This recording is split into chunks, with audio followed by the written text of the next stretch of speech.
Goeiedag sê almal, my naam is Francina. My van is Whitlock. Ek is 'n gewese inwoner van Katoen Uitreik. Van Katoen, ek het vir 5 jaar op Katoen gebly.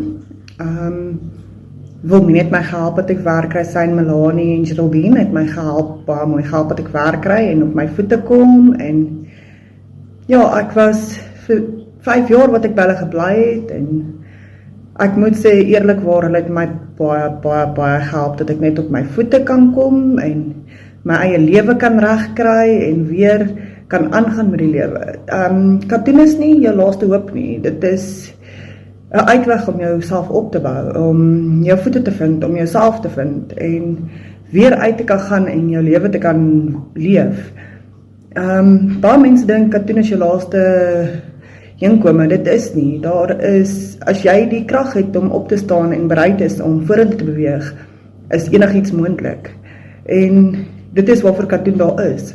Hulle bou die mense op, help jou om werk te kry, gee vir jou blyplek, gee vir jou kos, al daai goed wat jy nodig het, kry jy op Katoen. En ja, van Katoen het ek nie 'n slegte ding te sê nie. Ek meen, Wilhelmine het my so mooi gehelp, sy het my gehelp toe ek geen plek gehad het om heen te gaan nie. Ek was 6 maande swanger met my meisiekind. Sy het my dadelik plek gemaak toe ek al gevra het en ja, hulle het my, ek moet sê dit is familie daai, dit is, Katoen is soos 'n regtig goeie familie vir mens. Daar kan nie beter gevra word nie en hulle help mense so mooi en ek wil net vir Wilmien sê, dankie Wilmien, dankie Melanie, dankie Geraldine, dankie Mani, dankie Quentin.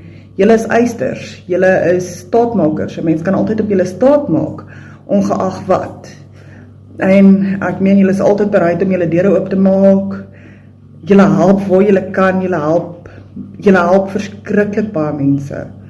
En ek haal my hoed af vir julle en ek wens ek sal kan doen wat julle doen, want dit is 'n wonderwerk wat julle doen. Maar weer eens, dankie Katoen. My lewe is op trek. Goeiemôre mense, dis Karen Oosthuizen hierso. Ek is getroud met Leon Oosthuizen, met 2 dogters Annerie en Annika. Graag wil ek net aan Katoen Uitreik sê baie dankie vir die tydperk wat ons daar gebly het, wat hulle ons gehelp het om weer op ons voete te kom. Hulle is regtig baie goeie mense. Ons waardeer hulle opreg.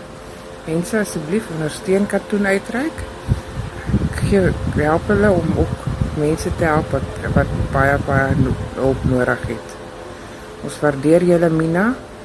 Dankie baie vir alles, hoor.